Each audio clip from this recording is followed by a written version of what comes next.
नमस्कार, मैं ब्यूटी रॉय और आप देख रहे हैं एसडी न्यूज। और आज हमारे साथ है राजापाकर की विधायिका प्रतिमा कुमारी जी।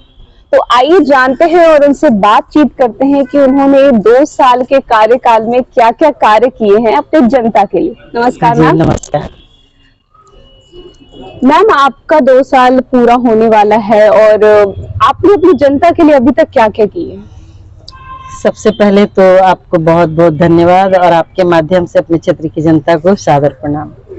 मैंने अपने 2 साल के कार्यकाल में 1 साल तो हम लोग का कोरोना में ही चला गया। उस फंड का जो जनता का फंड था उससे 3 एम्बुलेंस आया हुआ है, जो कि देसरी, सहदेई और राजापाकर पीएससी में, जो कि पूरे वो क्या बोलते हैं आईसीयू वगैरह का इक्विपमेंट वगैरह होता है, पूरे इक्विपमेंट से लैस है। और दूसरा काम, हमने हॉस्पिटल में डॉक्टर जो गायब रहते थे वो सुनिश्चित मैंने किया कि भाई आप लोग समय पे आइए, गांव के लोगों को जो चिकित्सा सुविधा है उसको मुहैया कराइए। दूसरी बात कि हमारे आने के बाद 3 CSC सामुदायिक स्वास्थ्य केंद्र का निर्माण हुआ, एक देसरी में, सहदेई में और तीसरा चक सिकंदर NH 322 पे। और पोहियार में आपको उस सामुदायिक उप स्वास्थ्य केंद्र बना जो कि 6 बेड का है। फिर आपको हमने यहाँ बेरई में भी बन रहा है उप स्वास्थ्य केंद्र। तो ये पहली प्राथमिकता थी कि लोग स्वस्थ रहे। दूसरी बात कि स्कूलों में जो टीचर गायब रहते थे, मैंने DM साहब से मिल करके उनको सूचित किया कि ये लोग समय पे आए और बच्चों को जो क्वालिटी एजुकेशन है मुहैया कराए। तो वहाँ पे बायोमेट्रिक सिस्टम लगा, लोग आ रहे हैं। DM साहब ने इतनी कड़ाई की है जनहित में कि लोग समय पे पहुँच करके फोटो खींच करके भेजते हैं। जो बच्चों का ड्रॉप आउट हो रहा था स्कूल से वो कम हुआ है, अब बच्चे स्कूल जा रहे हैं। तीसरा, सड़क मुख्य मुद्दा होता है। जी बिल्कुल। अभी भी राजापाकर की जनता की शिकायत है आपसे कि बहुत ऐसी जगह है जैसे नया टेला हो गया, आंध्राबर हो गया, तो वहाँ पे अभी भी स्थिति बहुत खराब है। आपको बताऊं स्वीटी कि हमारे यहाँ 3 प्रखंड है, राजापाकर, देसरी, सहदेई। सबसे बड़ा प्रखंड राजापाकर है जिसमें 13 पंचायत है। तो लगभग मुझे कहने में कहीं कोई संकोच नहीं है कि विगत 2010 में ये परिसीमन में आया और सुरक्षित विधानसभा क्षेत्र बना। उसके बाद से जो भी विधायक बने अपने अपने स्तर से क्या किया मुझे नहीं पता, लेकिन सड़कों के हिसाब से देखा जाए तो बिल्कुल ही बुरा हाल है राजापाकर का। जी बिल्कुल है ना, बहुत ही बुरा हाल है। ज्यादा है राजापाकर का जो हाई स्कूल है उसके आगे का जो रास्ता है वो काफी जगह नहीं, तो आपको बता दें कि वो रास्ता वो पास हो चुका है, इनफैक्ट काम उस पर शुरू भी हो गया है।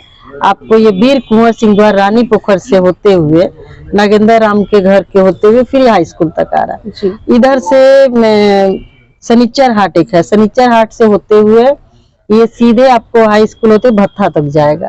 तो हमने अभी रोडों का जाल बिछा दिया है। आप चले जाइए चक सिकंदर से आइए, पंसल्ला चौक हो, भलुई हो, बैकुंठपुर हो, मीरपुर पतार हो, दमोदरपुर हो, मतलब जितना भी हमको याद है।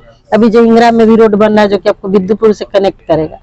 तो हमारे संज्ञान में जितनी भी बातें आती हैं, मेरी पूरी कोशिश होती है कि उन समस्याओं को मैं सॉर्ट आउट करूं। लेकिन रही बात MLA की, तो MLA के हाथ में जो व्यवस्था है, हमारी सबसे बड़ी मजबूत ताकत ये है कि मैं जनता की आवाज को सदन में ला करके पहुंचा सकती हूँ और वहां उनकी आवाज को उठा सकती हूँ। लेकिन इसके बावजूद जो छोटे छोटे स्तर के हमारे प्रतिनिधि हैं, जैसे समिति है, वार्ड सदस्य हैं, मुखिया हैं, प्रमुख हैं, इनकी भी जिम्मेवारी सुनिश्चित होनी चाहिए। और जिस तरह से हम लोग कहते हैं कि ग्राम पंचायत का जो एक ताकत होता है, हमारे बापू जो थे महात्मा गांधी जी ने सपना देखा था स्वराज का, संपूर्ण स्वराज का। तो ये वहीं से शुरू होता है, ग्राम से ही। तो जब ग्रामीण क्षेत्र में जो हमारे प्रतिनिधि हैं उनको भी अपने तरफ से ईमानदार कोशिश करनी होगी, तभी जाकर के विधायक, मुखिया, वार्ड MP, ये सारे प्रतिनिधि मिलकर के क्षेत्र का विकास कर पाएंगे। सिर्फ एक MLA करे ऐसा संभव नहीं। मैम, बिहार में शराबबंदी लागू हो चुका है, लेकिन आए दिन अभी भी खबरें आती रहती हैं कि शराबबंदी के कारण यहाँ दुर्घटना हुई। अभी हाल ही में एक खबर आई थी कि एक पिता ने अपनी बेटी को नशे की हालत में विद्युपुर में जी, तो ये कैसे पॉसिबल हो रहा है? इस पे आप क्या कार्य कर रही हैं? क्योंकि बिहार में तो शराबबंदी लागू हो चुकी है, फिर भी ऐसी खबरें आ रही हैं। देखिए, सबसे बड़ी बात है कि कोई भी कानून को लागू करने में और उसको फलीभूत करने में सबका सहयोग की आवश्यकता होती है। लेकिन हमने कानून बना दिया। कानून तो बहुत मैंने एट्रोसिटी का बना है। लेकिन ये कानून लागू हुए 2016 में ये लागू हुआ था, काफी टाइम बीत चुका है, लेकिन अभी भी ये एक्शन में प्रॉपर तरीके से काम नहीं हो रहा है, तो कहीं ना कहीं कमी है, सिस्टम की कमी है। इसमें सिस्टम के साथ साथ आम जनता भी दोषी है, क्योंकि कानून, कोई भी कानून बनता है तो जनहित में बनता है, लोगों के हित में बनता है, उनकी भलाई के लिए बनता है, उनके विकास के लिए बनता है। लेकिन यदि हमने ये ठान लिया है कि जो भी चीज बना है इससे हमारे कोई फायदा नहीं है, तो इसमें हर जगह पे बिचौलिए पैदा हो जाते हैं। आपदा में भी अवसर लोग तलाश लेते हैं। तो जिनको ये पता है कि शराबबंदी है, उसके बावजूद शराब ला करके बेच रहे हैं, लोग पी रहे हैं। सबसे दुखद बात ये है कि जो जहरीली शराब पी के मर रहा है। और कल तो CM साहब ने भी कहा है कि सबको पता है कि कहाँ कहाँ शराब बिक रही है।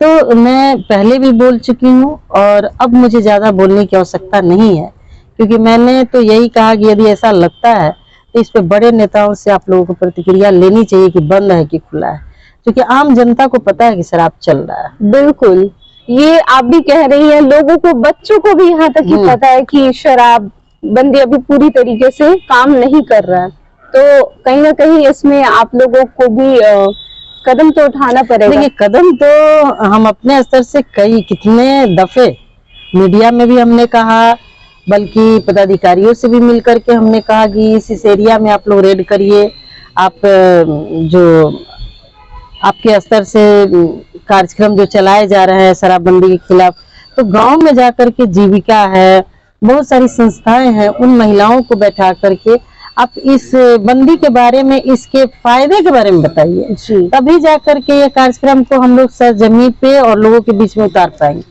सिर्फ ये कह देना कि ये कानून बन गया है, आप ऐसे करेंगे तो ये सजा, वैसे करेंगे तो वो सजा, तो ये नहीं, इसका कोई रिजल्ट पॉजिटिव आने वाला। जी, जैसे कि मैम आपको देखा जाता है, आप सामाजिक कार्यक्रम में सबसे पहले पहुंचती हैं, लेकिन वहीं दूसरी तरफ लोगों की शिकायत है आपसे कि आप काम को बहुत टालती हैं या बहुत लंबा समय लेती हैं, तो इस पे क्या कहेंगी आप? तो कोई उदाहरण बताइए कि मैंने किस काम को लंबा टाला। जैसे सड़क निर्माण को लेके लोगों की ज्यादातर आपसे यही शिकायत है कि सड़क को लेके। हाँ, तो अभी मैं आपके चैनल के माध्यम से बता दूं जी कि कल का पेपर आपने पढ़ा होगा, कल 27 तारीख था ना, तो हमारे वित्त मंत्री जी माननीय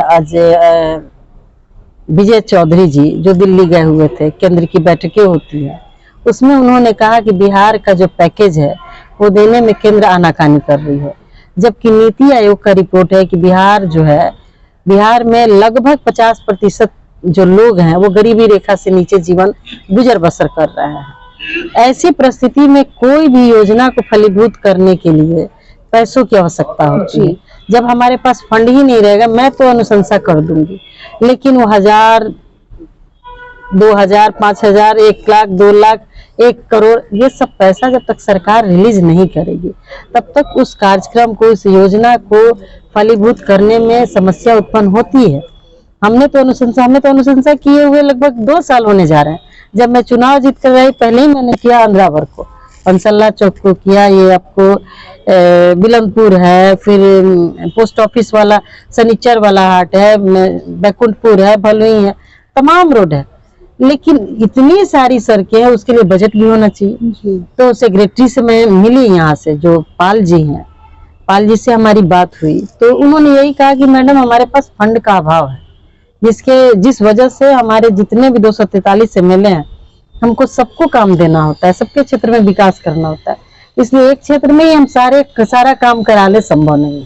जी बिल्कुल। और महिलाओं के लिए क्या कर रही हैं आप अपने क्षेत्र में? देखिए, महिलाओं के लिए तो पहले तो महिलाओं को हम यही कहेंगे कि बेटी और बेटा में फर्क मत समझिए, बेटी को पढ़ाइए। बेटी भी बेटा से कम नहीं है, उसका उदाहरण मैं सामने बैठी जी हूँ। बिल्कुल। और मैं महिला एमएलए हूँ और मैं भी 2 बहन, मेरा कोई भाई नहीं है। मेरे माता पिता ने हम दोनों बहनों को पढ़ाने में कोई कोताही नहीं बरती। और बेटी वो सब कुछ कर सकती है जो बेटा करता है। आप भी रिपोर्टर है, आप भी एक महिला है, तो आप भी उदाहरण है।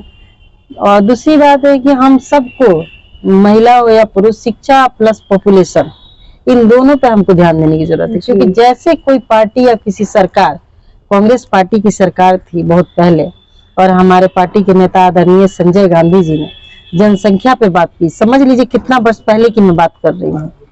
तो उस टाइम में तो पॉपुलेशन और कम रहा होगा। उन्होंने कहा कि हमारे देश के विकास में पॉपुलेशन बहुत बड़ा बाधक है। तो सभी पार्टियां एकजुट होकर के कांग्रेस के खिलाफ हो गई थी। लेकिन किसी पार्टी में ये हिम्मत नहीं है बोलने को कि पॉपुलेशन के कारण व्यवस्था चरमराई हुई है। लेकिन मैं दावे के साथ, मैं पूरी ईमानदारी के साथ आपके माध्यम से लोगों से कहना चाहती हूँ कि हमारे क्षेत्र, हमारे देश, हमारे राज्य की व्यवस्था जो चौपट होते जा रही है, उसका सबसे बड़ा कारण पॉपुलेशन है। और हम सब मिलकर के इस पर सकारात्मक पहल नहीं किए तो आने वाला समय बहुत भयावह होने वाला है। जी, बहुत बहुत धन्यवाद मैम आपका हमारे साथ जुड़ने के लिए।